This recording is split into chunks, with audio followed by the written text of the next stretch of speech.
সেদিন থেকে আমি মুমিনিন মদিনার মিম্বর থেকে খুতবাতে বলতেন, এ মালিক, ফোরাতের পারে ইরাকের বুকে কুত্তা যদি না খেয়ে থাকে আমার জবাবদিহি করতে হবে। আর আজকে ভালো মানুষগুলি খাসা ভিতর ঢুকাইয়া আনন্দ করতেছ। এই আনন্দ কয়দিন থাকবে আনন্দ?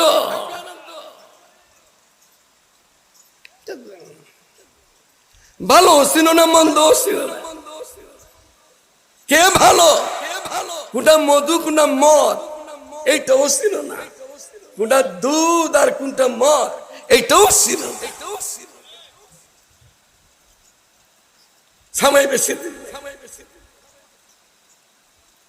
ঢেল দিছে, ঢেল ঢেল ঢেল, যেদিন ধরবো ইন্না বাদশা রাব্বিকে